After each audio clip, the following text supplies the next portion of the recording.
राधे राधे, हरे कृष्ण। श्रवण कीजिए आषाढ़ मास कथा अध्याय 14 का। नैमिष निर्णय में एकत्रित ऋषियों ने सूत गोस्वामी से पूछा, हे भगवान, दान किसको देना चाहिए? दान का समय कौन सा है? ये सुनकर सूत गोस्वामी ने कहा। और अब सूत गोस्वामी दान के विषय में एक अत्यंत महत्वपूर्ण बात सुना रहे हैं। ध्यान से सुनिए। सूत गोस्वामी कहते हैं, हे ब्राह्मणों, नपुंसक, पुत्रहीन, पाखंडी, वेद वेत्ताओं और ब्राह्मणों से द्वेष रखने वाले और अपने ही वर्ण आश्रम उचित कर्म का त्याग करने वाले पुरुष को जो भी व्यक्ति दान देता है वह निष्फल होता है। जो पराई स्त्रियों में आसक्त रहता है, दूसरों के धन का जिसके मन में लोभ रहता है और जो गीत गाने वाले हैं, ऐसे ब्राह्मण को दिया हुआ दान निष्फल होता है। जिसके मन में सदैव दोष दर्शन का भाव रहता है, जो दूसरों में हमेशा दोष देखता रहता है, जो कृतांगिनी है और मायावी है, जिसमें ज्ञान का अभाव है, जो सदैव भीख मांगने वाला है, हिंसक है, जो नाम विक्रय करता है, जो वेद का विक्रय करता है, स्मृति विक्रय करता है और धर्म का विक्रय करने वाला है और दूसरों को सताना ही जिसका स्वभाव बन गया है, ऐसे ब्राह्मण को दिया हुआ दान भी निष्फल होता है। जो कोई भी पाप में संलग्न रहने वाले हैं, उनसे ना तो कुछ लेना चाहिए और ना उन्हें कुछ भी देना चाहिए। उत्तम कर्म में तत्पर श्रोत्रिय, अग्निहोत्री, जीविकाहीन, दरिद्र और कुटुंबी ब्राह्मण को दान देना चाहिए। जो देवताओं की पूजा में लगा रहने वाला है और पुराणों की कथा को सुनता है, ऐसे ब्राह्मण को दान देना उचित माना गया है।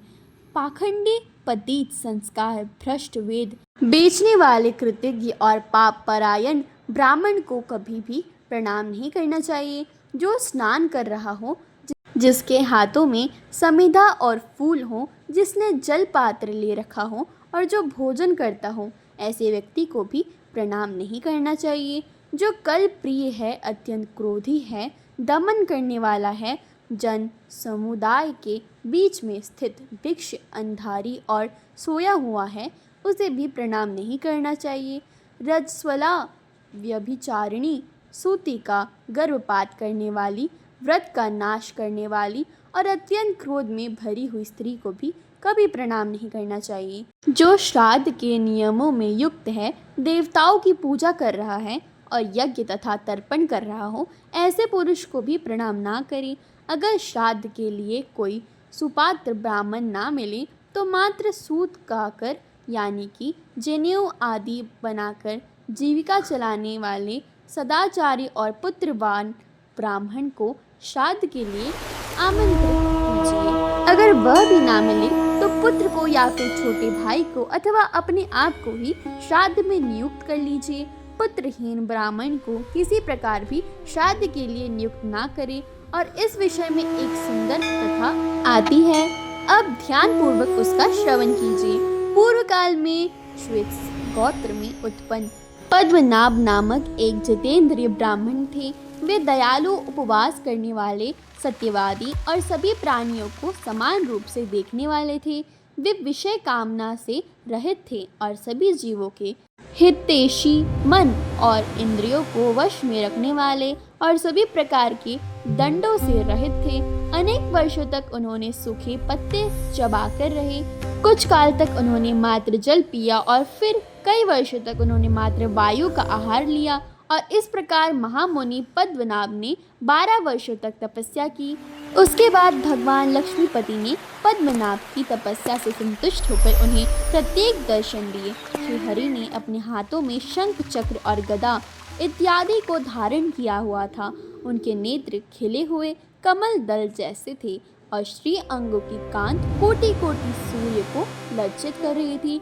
पद्मनाभ ने आँख खोलकर शंख, चक्र, गदाधारी, शांत स्वरूप करुणा सागर वेंकटनाथ भगवान श्रीनिवास का दर्शन किया और उन्हें देखकर मुनि ने उनकी स्तुति करना आरंभ किया।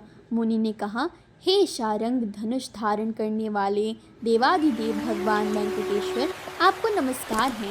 नारायण गिरि पर निवास करने वाले आप श्रीनिवास को नमस्कार है। पापों का नाश करने वाले सर्वपापी भगवान विष्णु को नमस्कार है। शेषाचल निवासी आप भगवान श्रीनिवास को नमस्कार है, जो तीनों लोगों के स्वामी, विष्णु सबके साक्षी और शिव तथा ब्रह्मा आदि के लिए वंदनीय हैं, जिनके नेत्र कमल के समान हैं, जो क्षीर सागर में शयन करते हैं और जो दुष्ट राक्षसों का संहार करते हैं, उन भगवान श्रीनिवास को नमस्कार है। चक्र तीर्थ में निवास करने वाले पद्मनाभ मुनि के द्वारा जब भगवान की इस प्रकार स्तुति की गई तो परम ऐश्वर्यशाली भगवान श्रीनिवास अत्यंत प्रसन्न हुए। उन्होंने मुनि से कहा, हे महाभाग, तुम मेरे चरण बिंदों के पूजक हो। हे द्विज श्रेष्ठ, इस चक्र तीर्थ तट पर मेरी पूजा करते हुए तुम एक कल्प तक निवास करो। ऐसा कहकर भगवान वहीं पर अंतर्धायी हो गए और तब से परम बुद्धिमान पद्मनाभ मुनि चक्र तीर्थ के किनारे निवास करने लगे। कुछ काल के बाद वहां पर एक भयंकर राक्षस आया। वह क्रूर क्षुधा से पीड़ित था और फिर वह पद्मनाभ मुनि को अपना ग्रास बनाना चाहता था। उसने बड़े वेग से आकर ब्राह्मण को पकड़ लिया। तब उन्होंने शरणागतों के रक्षक चक्रपाणि श्री नारायण को पुकारा और बार बार कहा, हे प्रभु रक्षा कीजिए, हे वेंकटेश, हे दया सिंधु, हे शरणागत पालक, हे पुरुष सिंह, मैं राक्षस के वश में आ गया हूँ, मेरी रक्षा कीजिए। हे लक्ष्मीकांत, हे दुखारी हरि, हे विष्णुदेव, आपने ग्रह के चंगुल में फंसे हुए गजराज की जिस प्रकार रक्षा की थी, उसी प्रकार राक्षस से आक्रमण से दबे हुए मुझ भक्त की रक्षा कीजिए। हे दामोदर, हे जगन्नाथ, हे हिरण्यकश्यप दैत्य का मर्दन करने वाले नरसिंह प्रहलाद की भांति में भी राक्षस के द्वारा अत्यंत पीड़ित हूँ, अतः उन्हीं के समान आप मेरी रक्षा कीजिए। पद्मनाभ मुनि द्वारा इस प्रकार स्तुति करे जाने पर अपने भक्त के ऊपर आया हुआ भय जानकर दयानिधान चक्रपाणि ने भक्त की रक्षा के लिए अपने सुदर्शन को भेजा। भगवान का वह सुदर्शन चक्र बड़े वेग से चक्र तीर्थ के तट पर आया। वह अनंत सूर्य के समान तेजस्वी था, अनंत अग्नि के समान ज्वाला मालाओं से प्रज्वलित था। उससे बड़ी जोर की गड़गड़ाहट हो रही थी। बड़े बड़े असुरों का संहार करने वाले उस सुदर्शन चक्र को देखकर राक्षस भागा, लेकिन सुदर्शन ने अचानक ही वहां जाकर उसका मस्तक काट डाला। राक्षस को पृथ्वी पर गिरा पड़ा देखकर विप्रवर पद्मनाभ अत्यंत प्रसन्न हो गए और वे सुदर्शन की स्तुति करने लगे। उन्होंने कहा, संपूर्ण विश्व के संरक्षण की दीक्षा लेने वाले विष्णु चक्र आपको नमस्कार है। आप युद्ध में असुरों का संहार करने में कुशल हैं, अतिशय गर्जना करने वाले हैं। सुदर्शन, आप भक्तों की पीड़ा का नाश करते हैं। मैं भय से उद्गन हूँ, आप सब प्रकार के पाप ताप से मेरी रक्षा कीजिए। संकट से छुटकारा चाहने वाले, संपूर्ण जगत का हित करने के लिए आप सदैव इस चक्र तीर्थ में निवास कीजिए। इस प्रकार पद्मनाभ ब्राह्मण के कहने पर भगवान विष्णु के सुदर्शन चक्र ने अपने स्नेह से उन्हें तृप्त से कराते हुए कहा, हे पद्मनाभ, यह चक्र तीर्थ अत्यंत उत्तम परम पवित्र है। मैं संपूर्ण लोगों का हित करने के लिए सदैव इस तीर्थ में निवास करूंगा। आपके ऊपर दुरात्मा राक्षस के द्वारा आए हुए संकट का विचार करके भगवान विष्णु से प्रेरित होकर मैं शीघ्र यहाँ आ पहुँचा।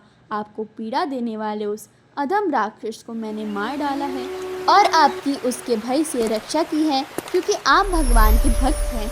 हे विप्रवर, सभी पापों का हरण करने वाले इस परम पवित्र चक्र तीर्थ में सभी लोगों की रक्षा के लिए मैं सदैव निवास करूंगा। इतना कहकर भगवान विष्णु के चक्र ने पद्मनाभ मुनि और अन्य ब्राह्मणों को देखते देखते अचानक ही उस चक्र सरोवर में प्रवेश कर लिया। इस कथा का समापन करते हुए सूत गोस्वामी कहते हैं, हे शोनका आदि महर्षियों, इस प्रकार मैंने आप लोगों से चक्र तीर्थ के महात्म्य का वर्णन किया है। जो भी मनुष्य एकाग्रचित होकर इस अध्याय को पढ़ता है या फिर सुनता है, उसे चक्र तीर्थ में स्नान करने का उत्तम फल प्राप्त होता है। और यह थी हमारी आज की आषाढ़ मास की कथा। अब सुनिए भगवान लक्ष्मी नारायण की और उनकी अनंत भक्ति कथा। बहुत समय पहले एक छोटे से गांव में आरव नाम का एक युवक रहता था। वह ना तो बहुत धनी था और ना ही बहुत विद्वान। उसके पास बस एक छोटा सा खेत, मिट्टी का घर और भगवान श्री हरि विष्णु तथा माता लक्ष्मी के प्रति अटूट श्रद्धा थी। प्रतिदिन प्रातः काल सूर्योदय से पहले वह स्नान करता, तुलसी के पौधे को जल अर्पित करता और हाथ जोड़कर कहता, हे लक्ष्मी नारायण, मुझे धन नहीं चाहिए, बस ऐसा जीवन दीजिए जिससे मैं किसी का बुरा ना करूं और सदैव आपके चरणों में प्रेम बना रहे। उसके पड़ोसी अक्सर उसका उपहास करते। वे कहते, इतनी पूजा करने से क्या मिलेगा, मेहनत करो, धन कमाओ। आरव मुस्कुराकर उत्तर देता, मेहनत भी करूंगा और प्रभु का स्मरण भी। बिना प्रभु की कृपा के परिश्रम भी अधूरा है। एक दिन वैकुंठ लोक में माता लक्ष्मी ने श्री हरि विष्णु से कहा, प्रभु देखिए आपका यह भक्त कितना निष्कपट है, इसके पास कुछ भी नहीं, फिर भी कभी शिकायत नहीं करता। भगवान विष्णु मुस्कुराए, देवी इसकी भक्ति निष्काम है। ऐसे भक्त की परीक्षा भी आवश्यक है, क्योंकि परीक्षा से ही भक्ति की दृढ़ता प्रकट होती है। कुछ दिनों बाद गांव में भयंकर सूखा पड़ गया। खेत सूख गए, कुएं खाली हो गए और लोगों के घरों में अन्न का अभाव होने लगा। आरव का भी सारा खेत नष्ट हो गया, फिर भी उसने पूजा नहीं छोड़ी। उसने दीपक जलाया और बोला, प्रभु आज भोजन नहीं है, परंतु आपके लिए यह दीप अवश्य जलेगा। उस रात भगवान विष्णु और माता लक्ष्मी एक वृद्ध दंपति का रूप धारण कर उसके घर पहुंचे। वृद्ध ने कहा, बेटा कई दिनों से भूखे हैं, क्या कुछ खाने को मिलेगा? आरव के घर में केवल 2 सूखी रोटियां बची थी। उसने बिना एक पल सोचे दोनों रोटियां अतिथियों को दे दी और स्वयं जल पीकर बैठ गया। माता लक्ष्मी ने पूछा, बेटा तुम क्या खाओगे? आरव ने विनम्रता से कहा, अतिथि देवता होते हैं, आज मेरा उपवास ही सही। वृद्ध दंपति प्रसन्न होकर वहां से चले गए। अगली सुबह आरव ने देखा कि उसके आंगन में गेहूं की एक छोटी सी बोरी रखी है। उसने सोचा किसी ने भूल से रख दी होगी। वह पूरे गांव में बोरी लेकर घूमता रहा, पर उसका कोई मालिक नहीं मिला। तब उसने उस अन्न को गांव के भूखे लोगों को बांटना शुरू कर दिया। आश्चर्य की बात यह थी कि जितना अन्न वह बांटता, बोरी उतनी ही भर जाती। लेकिन उसने कभी इस चमत्कार का अभिमान नहीं किया। उसने कहा, यह सब प्रभु की कृपा है, मेरी नहीं। धीरे धीरे पूरे गांव में कोई भी भूखा नहीं रहा। यह देखकर गांव का सबसे धनी व्यक्ति ईर्ष्या से भर गया। उसने सोचा, इस गरीब के पास ऐसा कौन सा रहस्य है। उसने रात में बोरी चुराने का प्रयास किया। जैसे ही उसने बोरी उठाई, वह पत्थर के समान भारी होगी। वह उसे एक कदम भी नहीं हिला पाया। उसी समय आरव वहां आ गया। उसने क्रोध नहीं किया। वह बोला, भाई यदि तुम्हें अन्न चाहिए तो मांग लेते, चोरी क्यों करते? धनी व्यक्ति लज्जित हो गया। उसकी आंखों से आंसू बहने लगे। उसने आरव के चरण पकड़ लिए और क्षमा मांगी। आरव ने उसे गले लगा लिया। उस दिन पहली बार उस धनी व्यक्ति ने सच्ची विनम्रता का अर्थ समझा। कुछ समय बाद वैकुंठ में माता लक्ष्मी ने कहा, प्रभु यह भक्त परीक्षा में सफल हो गया, अब इसे अपने दर्शन दीजिए। भगवान विष्णु मुस्कुराए। एकादशी की रात्रि थी। आरव तुलसी के सामने बैठकर विष्णु सहस्त्र नाम का स्मरण कर रहा था। अचानक चारों ओर दिव्य प्रकाश फैल गया। शंख चक्र गदा और पद्म धारण किए हुए भगवान श्री हरि विष्णु प्रकट हुए। उनके साथ कमलासन पर विराजमान माता लक्ष्मी भी थी। आरव विस्मित रह गया। उसकी आंखों से आंसू बहने लगे। वह भूमि पर दंडवत लेट गया। भगवान विष्णु ने उसे उठाकर कहा, वत्स आरव, तुम्हारे भक्ति ने हमें अत्यंत प्रसन्न किया है।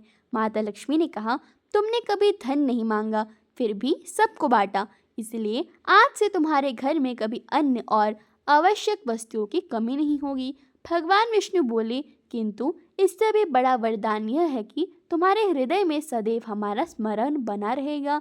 आरव ने हाथ जोड़कर कहा, प्रभु यदि आप कृपा करना ही चाहते हैं तो बस इतना वरदान दीजिए कि मैं कभी अहंकार न करूं और अंतिम श्वास तक आपके चरणों का सेवक बना रहूं। भगवान विष्णु और माता लक्ष्मी अत्यंत प्रसन्न हुई।